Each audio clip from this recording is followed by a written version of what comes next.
Well, one stock, though, that's not participating in today's gains, actually one of the worst performers in the S&P today, is Nvidia. Shares is sinking, hitting a new 52-week low on news that the U.S. government is imposing new restriction on sales of its chips to China. Joining us now for more on this is Angelo Zino. He's CFRA Research, a senior equity analyst. Angelo, it's great to see you. You reiterated your buy rating, even though Nvidia now has this headwind.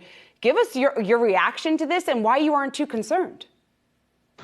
Yeah, I mean, I wouldn't say I'm not concerned, but if you're a long-term investor, I don't think you should be too concerned. I mean, at the end of the day, when you kind of look at what Nvidia essentially announced here was $400 million in potential sales to China at risk in the October quarter here alone, essentially related to anything to its A100 chip, GPU and more advanced in nature. They're going to roll out the H100 here over the next kind of couple of months and quarters, and that's also going to be part of the plan here in terms of not allowing sales on that side of things. But I think kind of the fear here is definitely the fact that the U.S. government could kind of get more aggressive in terms of how they treat the sales of chips into China. As of right now, it looks like it's only intended to address products for military end use. But clearly, it could get more aggressive here, and I think that's the fear and the overreaction in the stock today.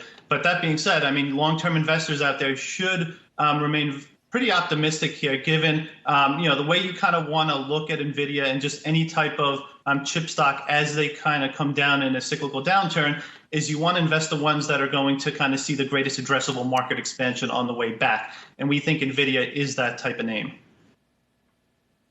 And Angelo, when you look at the fact that chip makers have already been under pressure this year, what are some of the nuances in Nvidia that you think perhaps are more distinctive?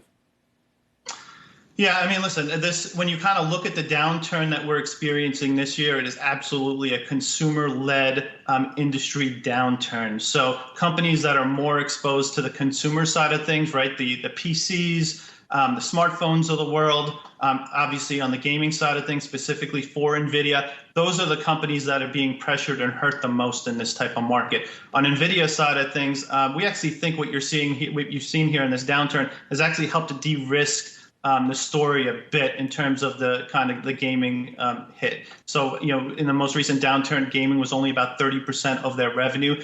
The smallest exposure Nvidia has had to gaming ever. And, it's clearly now become a data center play. Now, that being said, we do think there are going to be some hiccups here for data centers over the next couple of quarters.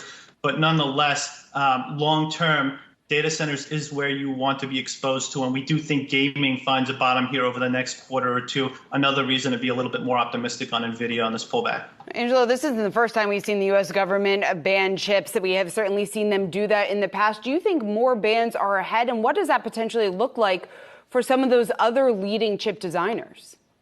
Yeah, I mean, I think you kind of hit the nail on the head in terms of where the risk is, and that is the potential for more chips or more types of advanced technology chips to potentially see bans in the future. And I think it's really an interesting kind of what the U.S. government here has done in recent memory, and that is, you kind of look at the Nvidia news here at the A100 chip, and that's kind of built on Taiwan Semi's 7-nanometer technology. The H100 is going to be built on their 4-nanometer technology. You kind of look at what they did with EUVs, kind of banning EUV sales into China. That's really kind of geared towards 7-nanometer and below type of technology. So it looks like the U.S. government is making some type of stand here at kind of 7 nanometers and below to kind of keep that technology lead for the U.S. government relative to what China is doing in terms of building its local manufacturing industry.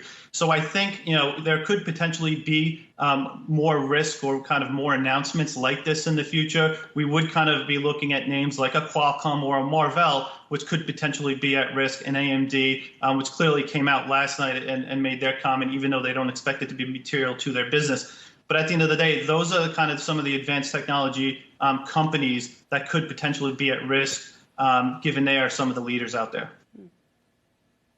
And so, Angelo, how do you balance those headwinds with some of the upside that we potentially will see at some point, at least, with the CHIPS Act, and how much, to what degree, will Nvidia be a beneficiary of that? Yeah, I mean, listen, as far as the CHIPS Act is concerned, we see it as more of a beneficiary to, more of the foundry players out there, more of the manufacturing players out there, whether it be an Intel, Taiwan Semi, other names, some of the IDMs out there, names like an ON Semi, Microchip, Texas Instruments, analog devices that could kind of utilize some of that, some of that funding towards expanding capacity. As far as Qualcomm is, as far as Nvidia is concerned, probably don't see much of a benefit on their side of things. But again, I think this is one of those situations here. We're clearly going through a cyclical downturn here. Typically, and we the last time we saw something from a geopolitical side that really hit the industry hard was really from the Huawei ban. And at the time, it really seemed like it was the end of the world, right? But in reality, that ended up being an absolutely great buying opportunity for chip investors out there, which kind of tells you when you see corrections like this, when you see kind of fear on the street like this within the chip space, that's typically when you want to start buying. I'm not necessarily calling a bottom anytime here over the next day or two, but historically, if you're kind of that patient investor out there willing to look out 12 to 18 months, this ends up being a great opportunity in our view.